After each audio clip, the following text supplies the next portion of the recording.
So, because I plan on getting a job. Okay. You plan on getting a job? In academia, sorry, the video started. Gotcha.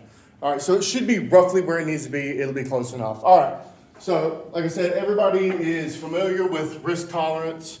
So inequality tolerance. All right, so same thing as risk tolerance. So essentially, if you are inequality neutral, that means that under conditions where there is an unequal distribution, you will prefer nothing. You don't care whether there is unequal distribution, and you don't care whether there is equality in the distribution. So we're talking about in the general sense, or specifically as they refer to wealth or income, or? So typically in the general sense. So to give you a background on inequality tolerance, this first came about from behavioral economics. What they did is they ran an experiment, and they were like, all right, so what if I have a game? Now in the game, it's y'all three are working, right? And all three of y'all do the same amount of work. So I give you $1, I give you $1, and I give you $100. Yeah, so you just cringed at that, right? You were like, why do I get $100? That makes you feel uncomfortable. Well, that's where my sense of freedom comes in. Right, so that's inequality tolerance. So there's a level of inequality that you'll tolerate, right? Now this is a personal belief. And so what everybody's inequality tolerance, some people are super averse to it. So if I get more than $1 than you, I am not okay because we did the same amount of work. There are people who are lovers. They're like, and what they do is they kind of conceptualize it in their brain. They're like, okay, we all did the same amount of work, but I think my work is better than you. So I do deserve that. You know what I mean? And so we rationalize a lot of this. And so something to take away when we're talking about inequality tolerance, intuition comes first and then rationalization comes after. So you intuitively already have a conclusion and then you rationalize from that intuition, right? And so that's why we have people who are averse. Doesn't matter what the outcome is, they don't want it to be unequal. Then we have people who are like, absolutely, they love unequal outcomes. These are typically people who are really competitive. And then there's people who are neutral. They don't care about anything. We call them nihilists and we throw them out of the classroom. I'm kidding.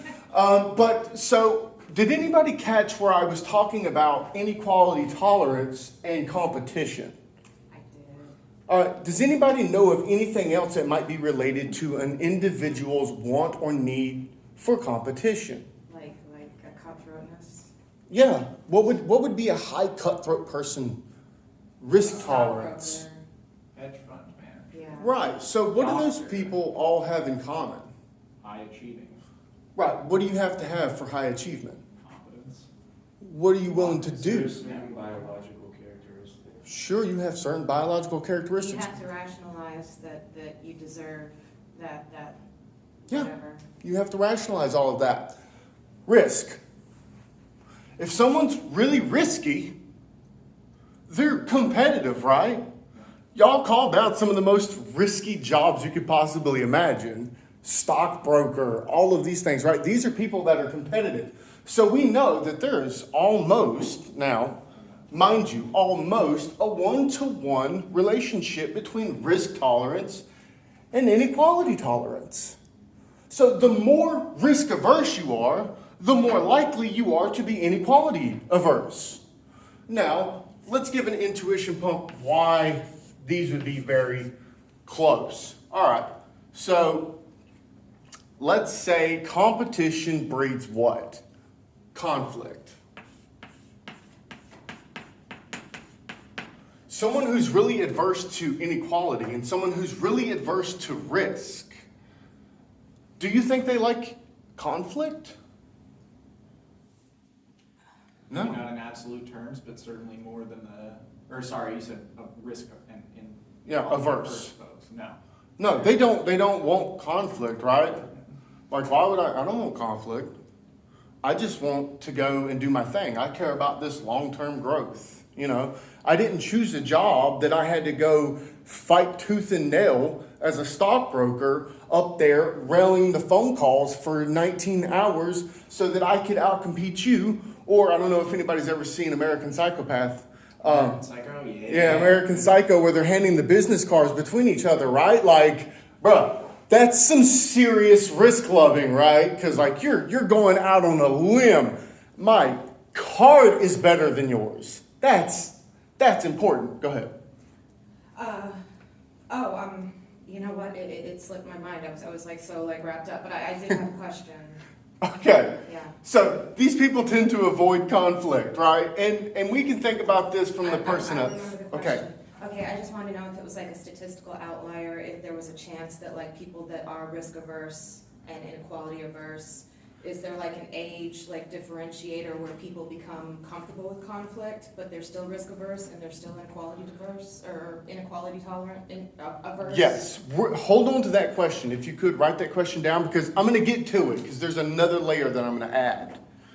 But that is a great question. Thank you.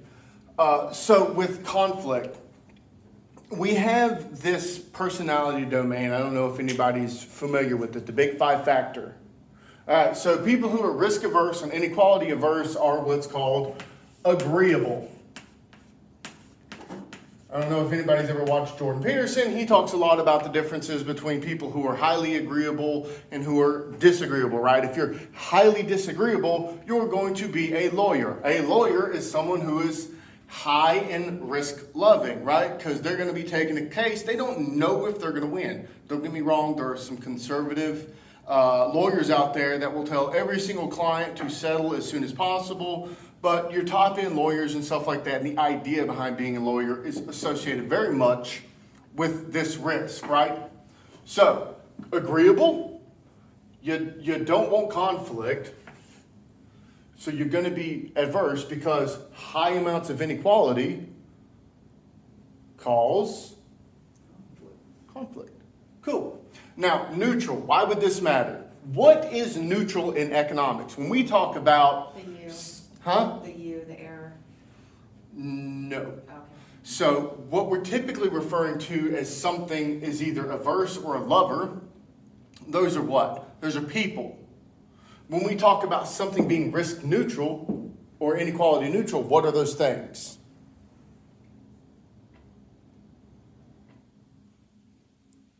Firms.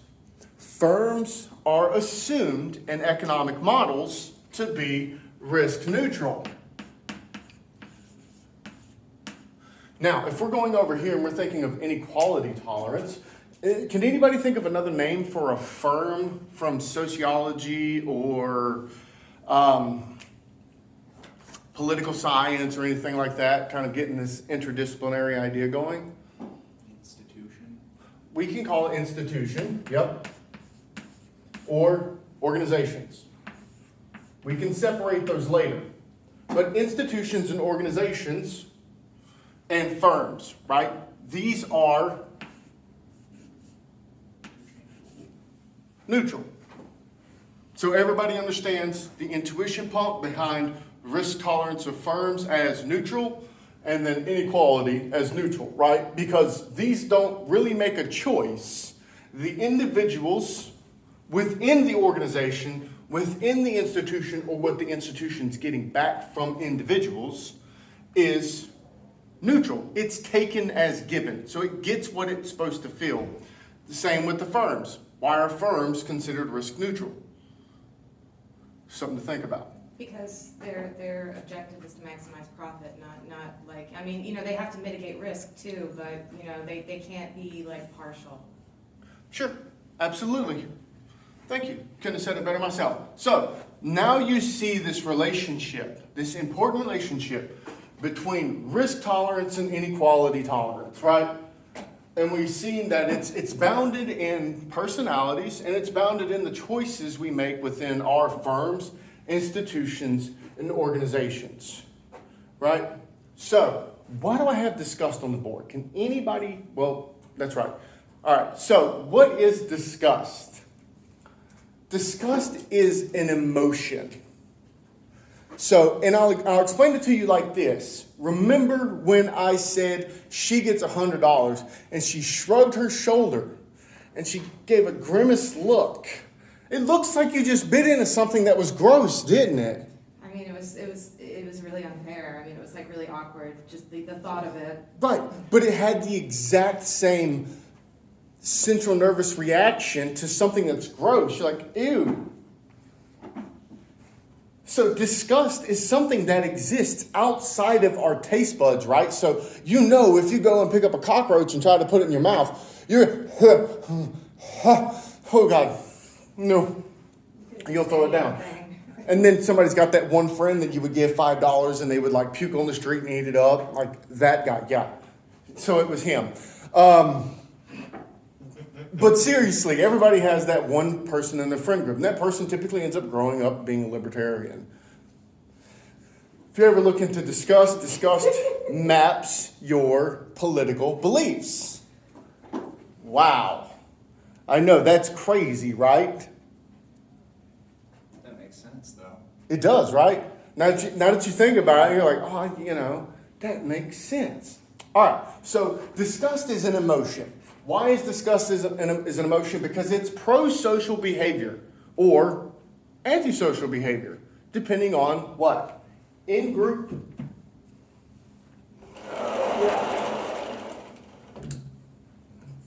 Okay. In-group preference.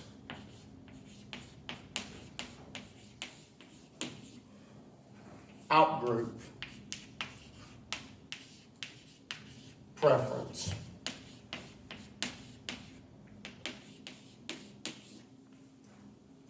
You have an in-group preference and an out-group preference, and this is located in your disgust mechanism because disgust is an emotion that stabilizes your relationship to what's in your group and what's out your group.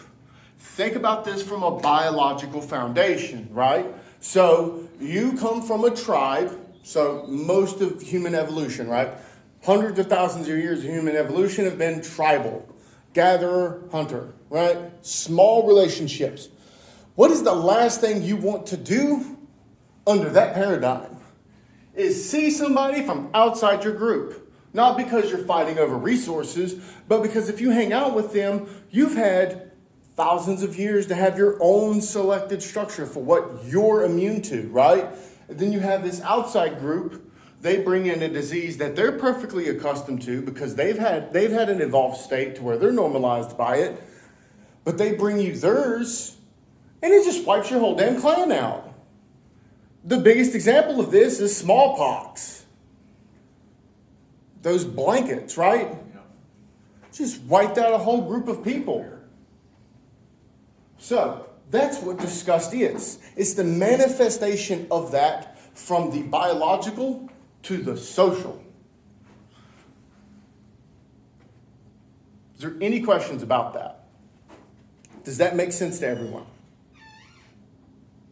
Can you explain it again?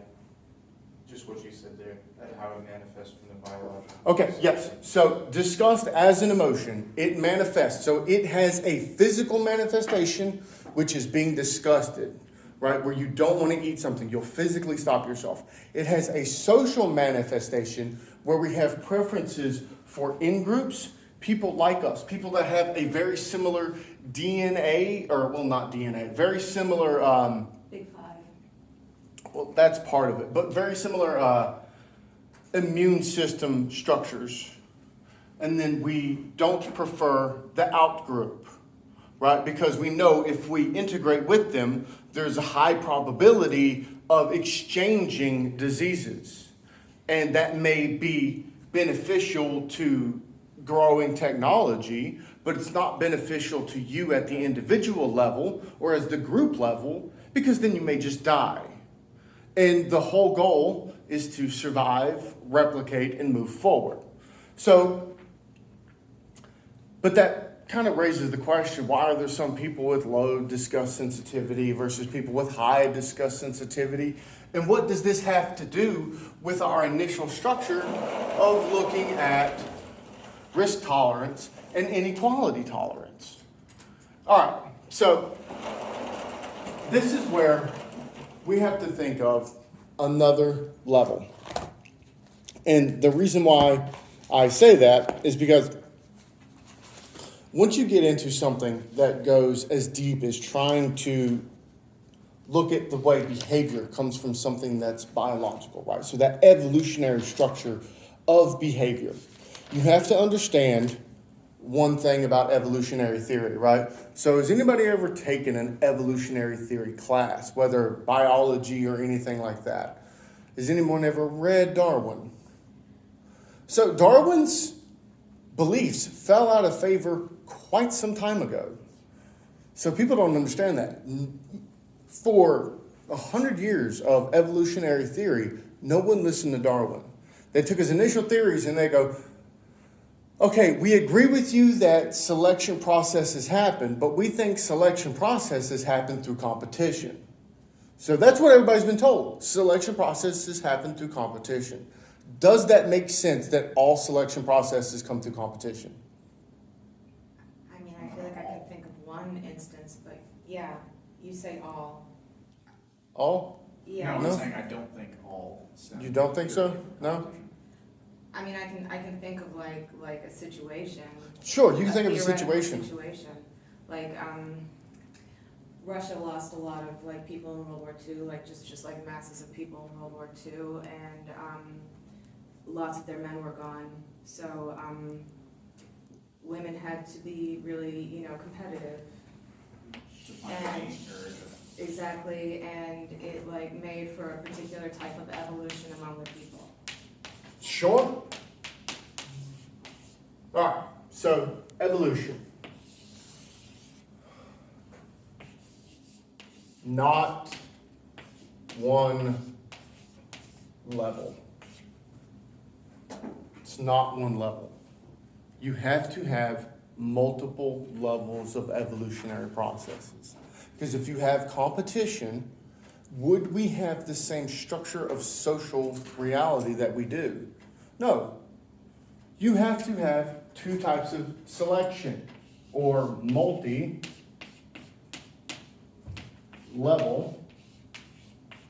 selection.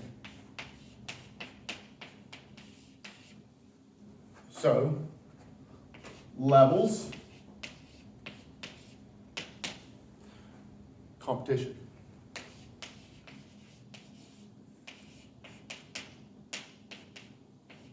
My handwriting is deplorable, so am I.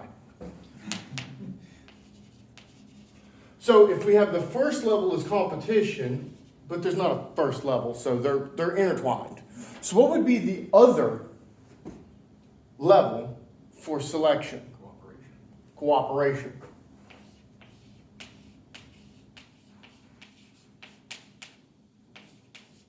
Are these against each other? Are those diametrically opposed to each other? Yeah, I feel like I can say yeah. Yeah. Conventionally, yeah, but Conventionally, if I'm cooperating, I'm not competing. Can I cooperate within my in-group and compete with an out-group? that's how economic activity happens. Exactly. So there you go. So now we have an in-group preference founded by disgust that comes from evolution that shows that we have multi-level selection for competition and cooperation. This is getting deep. I know it seems like it's getting deep, but I promise you, No, it's really not that bad. Because I've if never you had think about it, like this, like it's always just been like, this is the formula, this is the formula. Like you're talking like evolution, like. well, so in economics, right? I'm sure y'all have heard me say, if you've ever watched any of my videos, I say stuff like I'm a structural functionalist or I'm a cybernetician. And so what those are different ways of looking at human interaction from evolution. So In economics, the term is evolutionary economics. That is where I think it's most important. All right. Now, one of these days, I'll end up doing something on Schumpeter. So if you don't know who Joseph Schumpeter, he is one of the greatest economists to ever live. He came from the Austrian school. He laid out theories of innovation. So if you've ever heard the term creative destruction, so he was the founder of that idea, and he gave an evolutionary understanding for economics through creative destruction. Now, the reason why I talk about functionalism and cybernetics and stuff like that is because for you to grasp why certain systems don't go to like exponential, like, all right, so if you take the theory of Schumpeter's innovation seriously, that means you start with no growth. Once you get one type of growth going and there's just constant rolling, you have this growth. Does this happen? Would this be good? This would be good? No. No. Because what would happen? You would kill yourself. When we got to the atom bomb, let's think about this. If our level of technology moved faster than our social system, what would happen if, I don't know, the Vikings had a nuclear weapon when they were running in Normandy? They were taking over France to create Normandy. Or when they were invading England, right? When Ivar the Terrible or Ivar the Boneless, whatever you want to call him. Everyone would look like you. There we go. Everyone would look like me, right? Or there would be no one left because Ragnar, not from the show, but Ragnar would have killed everybody, right? So the social system has to function at the same capacity as the economic system, especially when it comes to technological progress. So that's the whole purpose of conservatism, is to have what's called negative feedback. So it negatively regulates the amount of growth or progress. So that's the idea behind liberals and conservatives. Liberals are progressing everything. They want like infinite amount of growth. And conservatives are trying to maintain some level. Now that's not to say that conservatism or liberalism is good at all. All I'm saying is you have positive and negative feedback or negative regulation,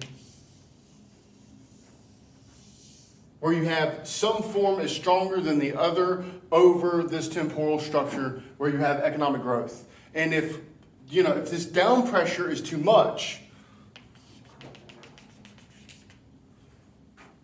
you get no growth. And if that down pressure is all there, then you have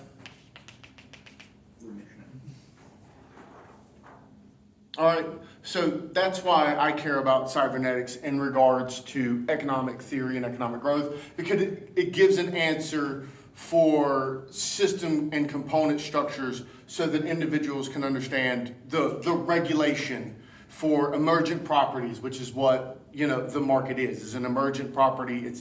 It's this set of institutions for the present and the future that has to be negatively and positively regulated over time.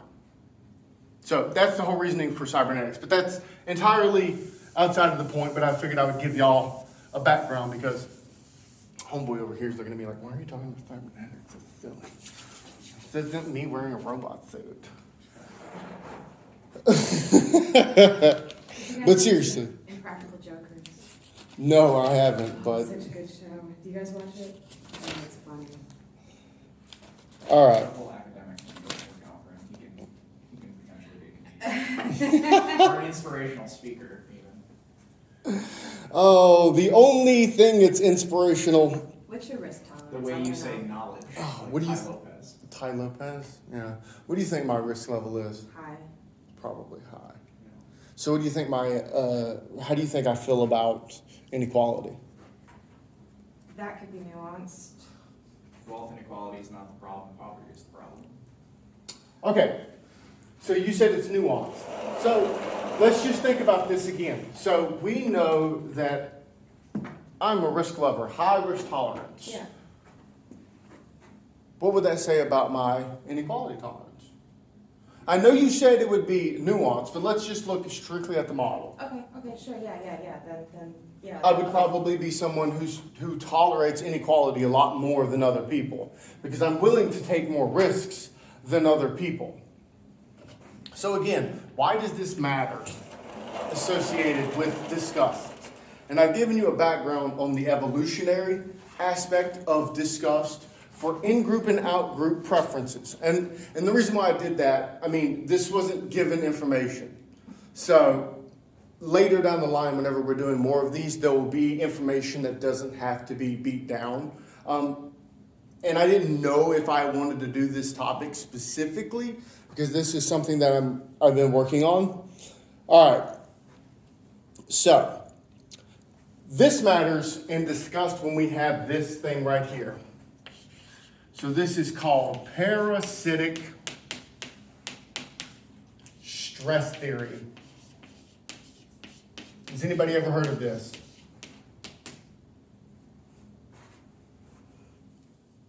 Heard the phrase, no idea. Is it a cool phrase though? That's something that you would say at a party and it would be like, yeah, bro. It's compelling. Right? That's something, if you're ever like at one of these wine and dine places where people are wearing like suits and you have to meet them, like just stand there and hold like some scotch or brandy. Make sure it's real cheap stuff too. That way they don't know, and sip it dry. That way they think you're cool. And it's like, oh yeah, I was studying parasitic stress theory. So if they have no idea, they're going to be like, why is this guy studying parasites and he's here with us in this econ program? That doesn't make sense. But what the idea behind parasitic stress theory is parasites isn't just parasites. So I know, crazy. Parasites is any type of infectious disease. So we can just call this INF, or as I like to call it, the IMF. Kidding. I want a job there one day. So I can tell them to stop. Stress. I hope this doesn't serve us. I hope it does. Stress. Now, when they're saying stress, they mean the psychological term of stress, not the stress that you feel. But stress does stuff to you, right? So it changes your motivational structure. It can change the choices that you're able to make. So what it is we have infectious diseases that cause stress, that cause changes in outcome. I know. Think about it this way. Raise your hand if you were sick all the time as a kid. I was. Sick all the time as a kid. Yeah, All right. So who had friends that were sick all the time as a kid?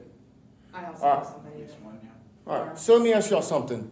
Let's say you and that friend, y'all had similar circumstances that y'all grew up in, right? So similar neighborhood, so roughly the same social collective efficacy, right?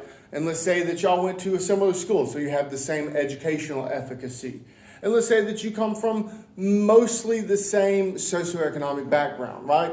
But the only difference really, fundamentally, is that they were sick more often than you growing up. If you know that person, is that person the same to you politically?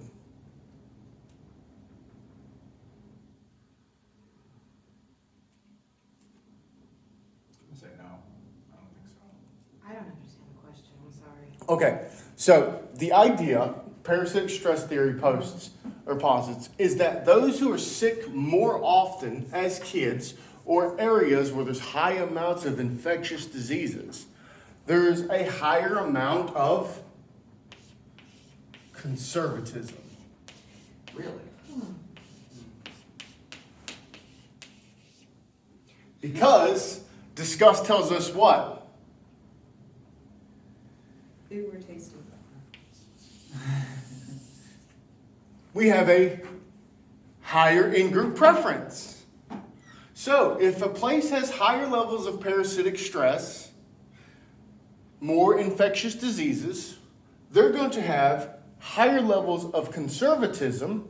And I mean conservatism not as in just like Republican or Democrat. I mean more likely to abide by traditions, more likely to have high in-group preference, more likely to want to stay to small kinship bonds as opposed to going and living in Charlotte and bumping shoulders with every human being on the planet, because they've had some amount of time that they are facilitated by being sick, so they don't want so much interaction. That's what parasitic stress theory says. All right, So, go ahead. not to make it political, we extend that framework to an issue like single-payer healthcare. Because this is the specific reason I was surprised when you said that, I guess, more time spent sick as a child leads to greater conservatism. Anecdotally, the person I can think of who was chronically ill as a child is, in fact, very liberal and specifically vocal about healthcare. So let's take a moment here, because this is where I try to delineate from the political into the moral. Okay. All right. So when I am saying conservative, I am talking about moral foundations theory conservatism. Right, and so this is another layer that's got to be added, and I know a lot of this information is assumed, but it's hard to build on all of this all together, because this is a Disparate information, but it comes yeah, together. yeah. So you get what I'm saying. So when I'm saying conservatism, I'm saying individuals that have a lot of moral foundations, and that moral foundation is mostly in-group preference. All right, so if I'm trying to get the government to give me a bunch of money for health care and for people who are like me who are sick, that's an in-group preference, right? So I know that sounds crazy, but think about it that way. So when someone says conservatism, the sad part is this term of conservatism, especially in the parasitic stress theory literature, which doesn't have moral foundations, by the way, because that's a separate theory on this. But when they're using the term conservatism, they're also meaning Authoritarianism. yep. So, a preference for preservation of culture, tradition, and avoidance of innovation. Yeah, right, because you don't want to be bouncing up against people because you have high amounts of parasitic stress. Okay, so I'm just curious, like what are the variables why? Why? Yeah, like why are they, like, I mean, So why are they developing them? I don't know, it just seems like such a, like, theoretical, like, topic, and I'm curious. So why do they develop authoritarianism, conservatism? No, Oh. Yeah, pretty much. Okay, so the stress caused by being under a lot of parasites, Yeah. right? Being sick all the time. So let's say if you're not sick all the time, let's just think about not even the biological level. Let's just talk about the social level. If you're sick all the time, are you in school as much? No. No, where are you more often at? Oh, Who's taking care of you? Karen. Right. So if you're sick a lot, you're going to be hanging out with your group much, much more often than you are on the outside group, right? Plus, there's going to be some psychological resentment, right? Every time I go to school, I get sick. You totally answered my question, thank you. I've actually got something to say about that. When you're talking about school, I do know somebody that was sick often. You want to know where he went to school? Where? States that he was homeschooled. There you go. That's weird. I mean, there are a lot of variables in this. This is a broad brush. So keep in mind that. And that's something to think about. All right, so we've gone through a lot of background information. And I do apologize that it is a lot of background information. But the whole purpose of all this background information here is to kind of give an idea. So let's go all the way back to the front. We have risk tolerance, inequality tolerance, and disgust. Disgust is this emotional mechanism that's resulting from our evolutionary processes of multi-level selection for an in-group and out-group preference, because we have our social disgust and then we have our physical disgust that manifests differently within this in-group and out-group preference. Then we have parasitic stress theory, where the higher amounts of infectious diseases leads to more conservatism and more authoritarianism. If you want a better idea on this, you can look up Africa. The more infectious diseases in places in Africa, the more authoritarian the regimes of the government are. Why does this matter? To risk tolerance, inequality tolerance, to sum it all up. All right. We already know that disgust is an emotional response associated with in-group, out-group preferences, but we know it's just an emotional response to all different types of stimuli, right? So new stimuli is something that you could be disgusted about. Something that's unfair is disgusting for some people. All right. So what's the relationship between disgust and risk aversion? Well, if you're really willing to take a lot of risks, are you willing to eat a lot more? Tolerate disgust a lot more. You're damn right you are, right? Has anybody ever heard of the omnivore's dilemma? No. The omnivore, so humans are omnivore, but really we're like, no, omnivore is pretty much it, because we'll eat anything, right? There are humans that eat plastic. We have one of the most robust systems of digestion. True story. That's why we can eat anything we want, right? But what's the omnivore's dilemma? I'm going into a new place. I've never been there before.